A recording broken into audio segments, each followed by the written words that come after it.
ರಾಜವಿಶುದ್ಧವಾಣಿ ವಿಶಿಷ್ಟ ವಿಷ್ಣು ವಿಶೇಷ ಶಂಕರ ವಾಯು ಜಲ ಗಗನ ಅನಲ ಅಣು ಓಂಕಾರ ಬ್ರಹ್ಮಾಂಡ ಆದಿಮಧ್ಯ ಅಂತದ ವ್ಯಾಪ್ತಕ್ಕೆ ಸಚ್ಚಿತ್ ಆನಂದ ಆತ್ಮಜ್ಞಾನಕ್ಕೆ ರೂಪ ನೂರರ ಶುದ್ಧ ಚೈತನ್ಯಕ್ಕೆ ನಮೋ ನಮಃ. ಎಲ್ಲ ಆಸ್ತಿಕ ಜನರ ಸಮಸ್ಯೆಗಳಿಗೆ ಮಾರ್ಗದರ್ಶನ ನೀಡುತ್ತಿರುವ ಗುರೂಜಿಯವರಿಗೆ ಹೃತ್ಪೂರ್ವಕ ನಮನಗಳು. ನಾನು ವಿನಾಯಕ್ ನಾಗೇಶರಾವ್ ಕರಗುದ್ರಿ, ಹುಬ್ಬಳ್ಳಿಯಿಂದ ಪ್ರಶ್ನೆಗೆ ಪರಿಹಾರ ಕೇಳುತ್ತಿದ್ದೇನೆ. ಮೊದಲನೇದಾಗಿ, ಎಲ್ಲ ಜನರು ತಮ್ಮ ಜೀವಿತ ಕಾಲದಲ್ಲಿ ಹಲವಾರು ಪಾಪಗಳನ್ನು ಮಾಡಿರುತ್ತಾರೆ. ಗೊತ್ತಿದ್ದು ಗೊತ್ತಿಲ್ಲದೆಯೂ ಮಾಡಿರತಕ್ಕಂಥ ಪಾಪ ಪ್ರಜ್ಞೆ ವೃದ್ಧಾಪ್ಯದಲ್ಲಿ ಕಾಡುತ್ತದೆ. ಈ ಪಾಪ ಪ್ರಜ್ಞೆಗೆ ಇಂದ ಹೊರಬರಲು ಪರಿಹಾರವೇನು? ಸನ್ಮಾನ್ಯ ವಿನಾಯಕ್ ನಾಗೇಶ್ ರಾಯ್ರೆ, ಶ್ರೀರಾಮರ ಒಂದು ಮಾತು ನಾವು ನೆನಪಿನಲ್ಲಿ ಇಟ್ಕೋಬೇಕು. ಅವ್ರು ಹೇಳ್ತಾರೆ, ನ ಕಶ್ಚಿನ್ನ ಅಪರಾಧ್ಯತಿ ಅಂತ. ಅಪರಾಧ ಮಾಡದೇ ಇರುವವರು ಯಾರಿದ್ದಾರೆ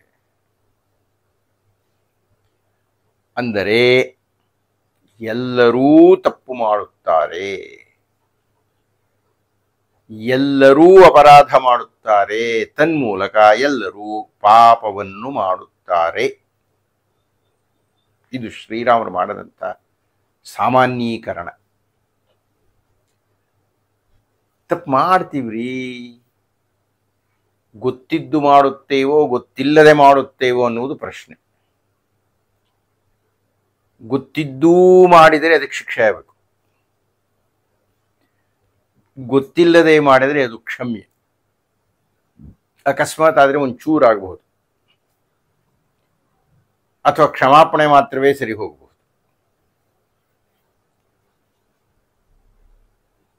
ಆದರೆ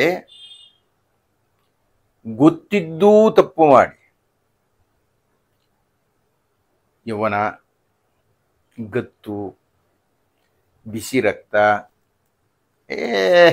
ಅನ್ನತಕ್ಕಂಥ ಪ್ರವೃತ್ತಿ ಏನೋ ಮಾಡ್ಬಿಡ್ತೀವಿ, ತಪ್ಪು ಮಾಡಿಬಿಡ್ತೀವಿ. ಆದರೆ ನೀವು ಹೇಳಿದ ಹಾಗೆ ಕೊಂಚ ಕಾಲ ಆದಮೇಲೆ ದೇಹದಲ್ಲಿ ಕಸುವು ಕಡಿಮೆ ಆದಾಗ, ವೃದ್ಧಾಪ್ಯ ಆವರಿಸಿದಾಗ, ಮೃತ್ಯುವಿನ ಸಮೀಪಕ್ಕೆ ಹೋಗ್ತಾ ಇದ್ದೀವಿ ಅಂತ ಗೊತ್ತಾದಾಗ, ಈ ಜೀವನ ಅಶಾಶ್ವತ ಅನ್ನತಕ್ಕಂಥದ್ದು ದಾಖಲಾದಾಗ,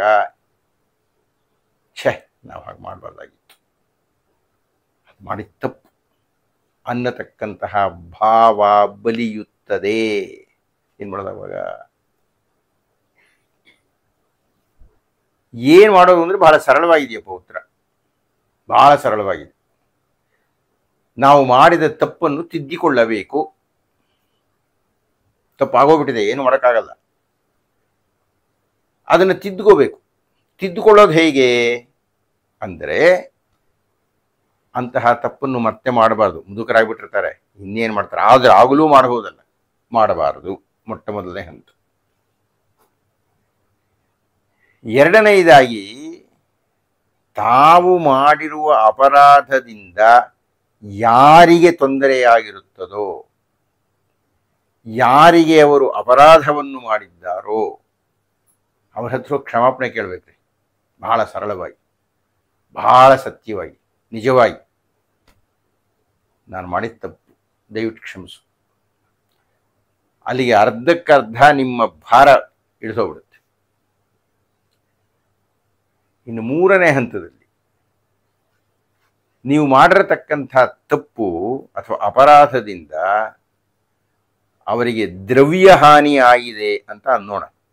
ಒಂದಷ್ಟು ಹಣ ಕೊಡಬೇಕಾಯಿತು, ನೀವು ಕೊಟ್ಟಿರಲ್ಲ, ಅಥವಾ ನೀವು ಮೋಸ ಮಾಡಿಬಿಟ್ಟಿರ್ತೀರಿ, ಅಥವಾ ಇಲ್ಲ ಅಂತ ಸಾಧಿಸಿಬಿಟ್ಟಿರ್ತೀರಿ, ಅಥವಾ ಯಾವುದೋ ಒಂದು ಜಮೀನಿನ ಭಾಗ ಬಿಟ್ಕೊಳ್ಳಲ್ಲ ಅಂದ್ಬಿಟ್ಟಿರ್ತೀರಿ. ಹೀಗೆ ಏನೋ ಇಂಥದ್ದೇನೋ ಒಂದು ಮಾಡಿರ್ತೀರಿ ಅಂತ ಇಟ್ಕೊಳ್ಳೋಣ.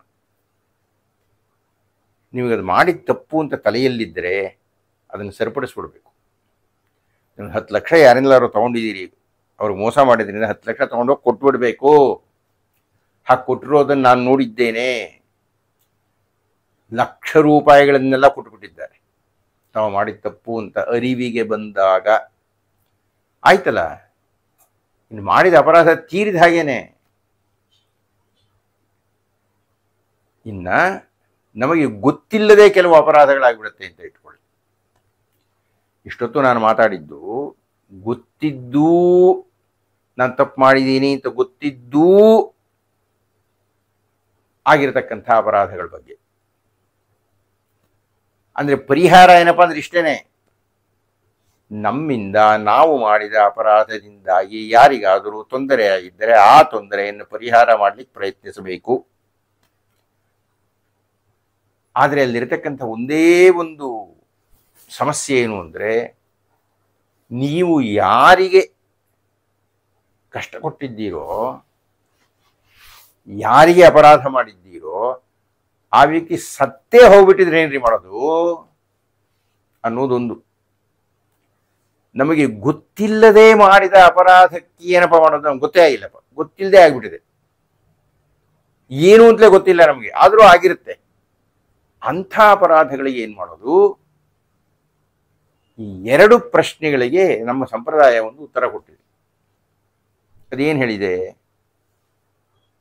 ಇಷ್ಟು ಖಾರ ಇದೆ, ಆ ಖಾರವನ್ನು ಕಡಿಮೆ ಮಾಡಬೇಕಾದ್ರೆ ಏನು ಮಾಡಬೇಕು ಅಂದರೆ ಇಷ್ಟು ಸಿಹಿ ತಗೋಬೇಕು.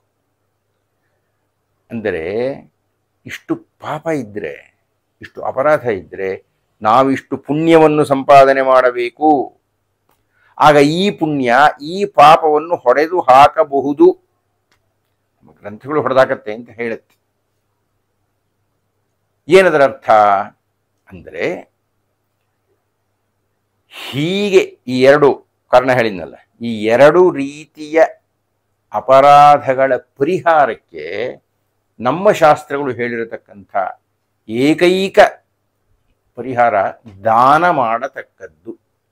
ಅದರಿಂದಲೇ ಒಬ್ಬ ವ್ಯಕ್ತಿ ಸತ್ತಾಗ ಯಾರು ಉತ್ತರಾಧಿಕಾರಿಯಾಗಿರ್ತಾರೆ, ಯಾರು ಯಜಮಾನಸ್ಯ ಪಿತುಹು ಅಂತ ಶ್ರಾದ್ದ ಕರ್ಮಗಳನ್ನು ನಡೆಸ್ತಾರೆ, ಅವರು ಸತ್ತಿರತಕ್ಕ ವ್ಯಕ್ತಿಯ ಪರವಾಗಿ ಗೋದಾನವನ್ನು, ಸುವರ್ಣದಾನವನ್ನು, ರಜತದಾನವನ್ನು, ಶಯ್ಯಾದಾನವನ್ನು, ಈ ರೀತಿಯಾಗಿ ಹಲವಾರು ದಶದಾನಗಳು, ಈಗ ಒಂದು 20 ಹೇಳ್ತಾರೆ, ಹಲವಾರು ದಾನಗಳನ್ನು ಮಾಡುತ್ತಾರೆ. ಹಾಗೆ ದಾನಗಳನ್ನು ಮಾಡುವುದರ ಮೂಲಕ ನಮ್ಮ ಆತ್ಮ ಯಮಲೋಕಕ್ಕೆ ಹೋಗುವ ದಾರಿಯಲ್ಲಿ ನಾನು ಮಾಡಿರುವ ತಪ್ಪುಗಳಿಗೆ ಪೀಠಿಕೆಯಾಗಿ, ಆಮೇಲೆ ಯಮಲೋಕದಲ್ಲಿ ಯಮಧರ್ಮರಾಯ ಏನು ಶಿಕ್ಷೆ ಕೊಡ್ತಾನೋ ಅದು ಬೇರೆ, ಆದರೆ ಪೀಠಿಕೆಯಾಗಿ ಈಗ ಯಮದೂತರು ನಮ್ಮನ್ನು ಹಿಡ್ಕೊಂಡು ತಿಳಿಸ್ತಾರೆ, ಚುಚ್ತಾರೆ, ಬಗೀತಾರೆ, ಆ ವೈತರಣಿ ನದಿಯಲ್ಲಿ ನೂಕ್ತಾರೆ, ಹಸಿಪತ್ರವನ ಅನ್ನೋದ್ರೊಳಗೆ ಹೋಗಿಸ್ತಾರೆ. ಅಂದರೆ ಕತ್ತಿಗಳಿರ್ತಕ್ಕಂಥದ್ರ ಮಧ್ಯ ಹೋಗಿ ಏನೇನೋ ಕಷ್ಟ ಪರಂಪರೆಗಳನ್ನು ಆ ಯಮದೂತರು ಮಾಡ್ತಾರೆ ಅಂತ ವರ್ಣನೆ ಇದೆ.